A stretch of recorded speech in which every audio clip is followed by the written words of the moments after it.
देखो मैं कोई फाइनेंशियल यूट्यूबर तो नहीं हूँ, पर भाई क्रिप्टो ने जो वैल्यू लूज किया है कुछ दिनों में, उसके बारे में मैं बात किए बिना रह नहीं सकता। ठीक है, बहुत ज्यादा वैल्यू लूज की है क्रिप्टो ने, और लाइक सिर्फ क्रिप्टो ने नहीं, बहुत सारी अदर चीजों ने भी, जैसे स्टॉक मार्केट ने भी, इवन गोल्ड ने वैल्यू लूज किया है भाई। पर जो क्रिप्टो का फॉल, जो क्रिप्टो का क्रैश हुआ है भाई साहब, तुमको पता कितना पैसा लूज हुआ है? अराउंड 600 बिलियन और 800 बिलियन डॉलर्स के बीच में भाई। 800 बिलियन डॉलर्स, अगर तुम लाइक लोअर एंड भी लो 600 बिलियन, तो भी भाई लाइक 2-3 या 4 इलॉन, मेरे को पता नहीं उसका अभी कितने hundred of billions of dollars की नेटवर्थ है, और बहुत ज्यादा पैसा लूज हुआ है। और इनमें से जो सबसे ज्यादा वर्स्ट फॉल हुआ, ठीक है, उसका नाम है टेरा। ठीक है, टेरा और यूएसटी दो कॉइन्स है। ठीक है, वो भाई 100% खत्म, भाई खत्म हो गए वो। उन्होंने 40 बिलियन डॉलर्स का लॉस करवाया अपने इन्वेस्टर्स को। ठीक है, क्रिप्टो में इन्वेस्टर्स को उन्होंने लॉस करवाया है भाई। वो 100% गिर चुके हैं, वो वापस नहीं आने वाले हैं। मेरा एक दोस्त है, जिम में आता भाई, बंदा कहता है कि मैं टेरा लेने वाला हूँ भाई, इतने पीक से आया, इतने कम प्राइस पे आ गया। मैं तुमको उसका चार्ट दिखाता हूँ। ठीक है भाई, ये चार्ट देखो। ठीक है, मैं दोस्त कहता भाई इतने टॉप से ऊपर आया। ठीक है, $89 का था, ये अब भाई 3 जीरो है, डॉट के बाद 3 जीरो है। वो कहता है कि भाई इतना गिर गया, अब तो बढ़ेगा, इससे नीचे और क्या जाएगा भाई। यार ये लोग समझते नहीं, अगर वो भाई $100 से नीचे आया, लाइक डॉट के बाद 3 जीरोस लग गया उसके आगे, तो वो भाई वापस ऊपर नहीं आ रहा। उसमें कुछ टेरिबली रॉन्ग है। ठीक है, वो क्रैश नहीं है। ठीक है, वो बस खत्म है, वो इट्स फकिंग किल भाई। देखो इसका फॉल भाई, इतना कौन गिरता है? इतना कौन गिरता है भाई? इस लूना के क्रैश में ना एक और बंदे ने बहुत लॉस करवाया, KSI ने। हाँ, यूट्यूब वाला KSI भाई, उसने $2.8 मिलियन गवा दिए। 2.8 मिलियन भाई, इतने ज्यादा। उसके वो सिर्फ $1000 बन के रह गया। अब क्या, अच्छा सा फोन ले लो और क्या। बट आई डोंट थिंक उसको इतनी टेंशन होगी, बहुत अमीर है वो, उसके पास अन्ना पैसा है। बट या भाई फक्ड अप भाई पूरा। तो मैं तुमको थोड़ा बताता हूँ कि इसका लॉस क्यों हुआ। तो ये ना एक स्टेबल कॉइन है, UST और लूना शायद पता नहीं, पर UST जो है ये दो कॉइन्स का पेयर है। UST एक स्टेबल कॉइन है। स्टेबल कॉइन का मतलब है कि वो अपनी वैल्यू मेंटेन करके रखता है, जो कि होती है $1 USD नॉर्मली। तो UST को $1 पे रहना चाहिए एट ऑल कॉस्ट। ठीक है, जो बाकी कॉइन्स है जो $1 पे रहते हैं, वो ऐसे करते हैं कि वो कुछ चीजें अपने पास रख लेते हैं। जैसे अगर 100 कॉइन्स है $1 के, तो वो $100 का कुछ अपने पास रख लेंगे, गोल्ड रख लेंगे, इथेरियम रख लेंगे, डॉलर्स रख लेंगे, मतलब कुछ कोलैटरल जिसको कहते हैं वो अपने पास रख लेंगे उतना। पर ये जो कॉइन है, और इसके जैसे और भी काफी कॉइन्स है, ये एल्गोरिथमिकली करते हैं, मतलब इनके पीछे कुछ है नहीं, कोई कोलैटरल नहीं है। ठीक है, ये अपने आप को कंप्यूटर एल्गोरिथम से एडजस्ट करते हैं, अपनी वैल्यू को मेंटेन करके रखते हैं। ठीक है, इससे पहले काफी कॉइन्स फेल हो चुकी है जो कि ऐसे एल्गोरिथमिक स्टेबल कॉइन्स थे। तो मैं अभी वीडियो डालने लगा था तो मेरे को न्यूज मिली कि 2 और एल्गोरिथमिक स्टेबल कॉइन्स नीचे जा रहे हैं। उनको $1 का होना चाहिए, पर अभी वो 70 सेंट्स के आसपास बैठे हैं। तो आज हमने इससे क्या सीखा कि algorithmic stable coins don't work. पर भाई हर बारी नया प्रोजेक्ट आ जाता है कि इस बारी हम पिछली की प्रॉब्लम सॉल्व करेंगे। इन्होंने भी वैसे करने का ट्राई किया, ये भी खत्म हो गए। और जो इनका CEO था भाई, उसका एक और पहले स्टेबल कॉइन था जो कि डिस्ट्रॉय हो चुका था, बट उसने दोबारा ट्राई किया। ठीक है, 7th और 10th में ले आया टॉप क्रिप्टो करेंसीज में अपने आप को। ठीक है, ये चलता कैसे था कि जो UST और टेरा था ना, उसके बीच में एक लिंक था। अगर तुम उनकी जो चेन है, ठीक है, उनका जो खुद का सिस्टम है, अब चेन तो मैं तुमको समझा नहीं पाऊंगा, बहुत लेंथी वीडियो हो जाएगी, पर जो उनकी चेन है, तुम उस पे जाके एक UST की जगह $1 के वर्थ का लूना ले सकते हो, या $1 के वर्थ की जगह एक UST ले सकते हो, मतलब दोनों में कोरिलेशन था। तो इसी लिंक को यूज करके UST अपना प्राइस मेंटेन करता है। ठीक है, बताता हूँ कैसे।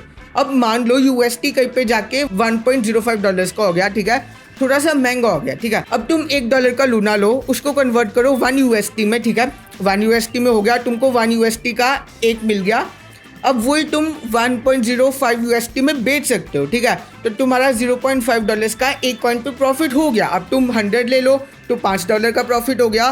सो ऐसे तुम प्रॉफिट कर सकते हो, और सप्लाई एंड डिमांड की वजह से UST का प्राइस अपने आप एडजस्ट हो जाएगा और लूना का बढ़ता गिरता रहेगा। ठीक है, और इस जो प्रोसेस होता है इसको कहते हैं आर्बिट्राज। आर्बिट्राज का मतलब होता है कि कहीं से सामान उठाया जहाँ पे सस्ता है, वही सामान वहाँ पे बेच दिया जहाँ पे थोड़ा सा महंगा। ठीक है, उसमें बहुत कम पैसे मिलते हैं, बट अगर आप उसको बहुत ज़्यादा करो तो वो एक्सट्रीमली प्रॉफिटेबल होता है, बिकॉज उसमें कोई रिस्क नहीं है, ठीक है। तो इसी वजह से वो अपना प्राइस एडजस्ट कर पाते थे। अब ये जो आर्बिट्राज है, इसकी वजह से यूएसटी का प्राइस $1 ही रहता था मोस्ट ऑफ द टाइम, ठीक है। बट इस बार क्या हुआ, इस बार यूएसटी का प्राइस बहुत ज्यादा नीचे गिर गया, $0.69 पे पहुंच गया। नाइस, 69 सेंट्स पे पहुंच गया, ठीक है। तो अब तुम 69 सेंट्स का एक यूएसटी बाय करो, जो कि अब $1 का नहीं 69 सेंट्स का है।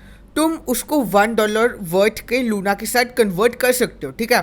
और तुम जब ऑन चेन इसको कन्वर्ट करते हो तब नए कॉइन्स बनते हैं, न्यू लूना कॉइन्स बनेंगे, ठीक है। तो तुम कन्वर्ट करोगे, न्यू लूना कॉइन्स बनेंगे, ठीक है। तुमको $1 ऑफ वर्थ मिलेगा, ठीक है। अब क्योंकि नए लूना कॉइन्स बन रहे हैं तो उनका सप्लाई बढ़ रहा है, पर डिमांड तो उतनी हुई है क्योंकि और लोग तो बाय कर नहीं रहे। अब कन्वर्जन हो रही है और ज़्यादा बन रहे हैं, ठीक है, खरीदने वाले उतने ही है, तो क्या होगा, प्राइस कम हो जाएगा। लूना का प्राइस कम हो गया। अब लूना का प्राइस कम हुआ तो वो $1 का जितना मिलता था वो ज़्यादा हो जाएगा, ठीक है। तो अब लोग और कन्वर्ट कर रहे हैं, अब और ज़्यादा लूना बन रहा है, ठीक है। एक वर्थ में पहले 100 लूना आता था, अब 150 आएगा, तो अब 150 बन रहा है।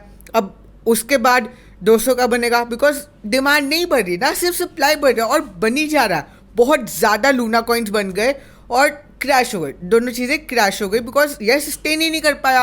अब इतने ज़्यादा लूना कॉइन्स हो चुके हैं कि उसका प्राइस बिल्कुल ऑलमोस्ट ज़ीरो होने वाला है। तो भाई ये सिस्टम जब बनाया था, ये काफ़ी लोगों ने प्रिडिक्शन कर रखी थी कैसे होगा, बट इतना ज़्यादा होगा किसी को नहीं पता था। इसको अपने आप से बाइनेंस ने भी हटा दिया, CoinDCX ने भी हटा दिया, लाइक बहुत गंदा हुआ है इसके साथ और इसके इन्वेस्टर्स के साथ भी, जिन्होंने इसमें पैसा लगाया हुआ था। $40 बिलियन लूज हो गया भाई, छोटी अमाउंट नहीं होती, बहुत नुकसान हुआ है। ऑल्सो ये जो कॉइन है इसमें थोड़ा ना पॉन्जी स्कीम जैसा भी कुछ था, उसमें था एंकर, जहाँ पे तुम अपना कॉइन रख के इंटरेस्ट ले सकते थे, ठीक है। तुम अपना कॉइन रखो, तुमको इंटरेस्ट मिलेगा 20% हर साल का, जो कि लाइक काफी हाई होता है, ठीक है। ऑल्सो जो बोरो करते हैं, तुमने कॉइन रखा, वो किसी को लोन देने के लिए होता है, ठीक है। वो लोन देते हैं और इंटरेस्ट से ज्यादा पैसे वो चार्ज करते हैं, अपने आप को पैसे देते हैं और तुमको तुम्हारा इंटरेस्ट दे देते हैं, ठीक है। ये जो थे ये भाई इंटरेस्ट लेते थे, पर जिन लोगों ने लोन लिया उनको भी पैसे देते थे।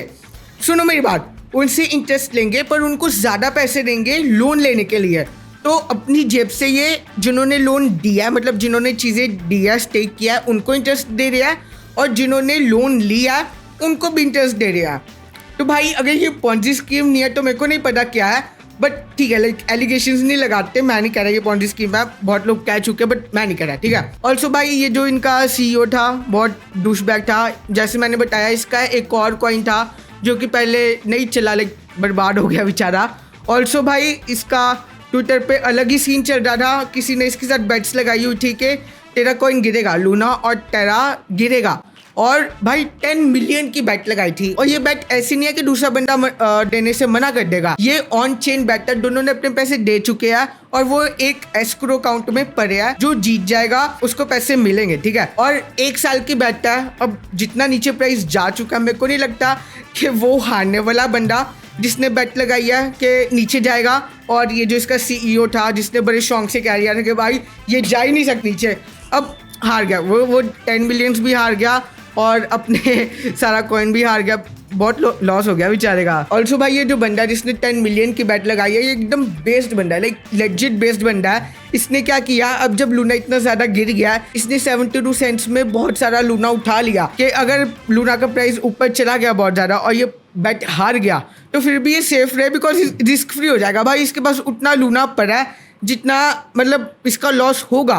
सो भाई एकदम बेस्ड बंदा है ये। ऑल्सो भाई मैं तो हंसी मजाक में वीडियो वैसे अभी बना रहा हूँ, बट एक्चुअली लाइक ये बहुत सीरियस सिचुएशन है, ठीक है। लाइक इनका जो सब रेडिट है, लूना और टेरा का सब रेडिट है, ठीक है, उसमें लोग अपने आप को लूनीटिक्स बुलाते हैं, जो कि मतलब अब लगता है कि है।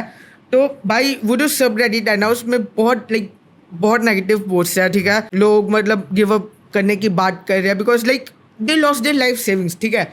वैसे उनकी गलती है कि उन्होंने अपने सारे पैसे एक ही कॉइन में डाल दिए, बट यार बहुत बुरा हुआ उनके साथ, उन्होंने बहुत पैसे लूज़ किया और बहुत बुरा फील होता है वो सब रेडिट खोल के। इसलिए मैं अभी दिखा नहीं रहा, क्योंकि मैं भाई खोलना ही नहीं चाहता, मैं वो सब रेडिट खोलना ही नहीं चाहता, क्योंकि मैंने जब कल खोला था भाई बहुत सैड पोस्ट्स थे वहाँ पे।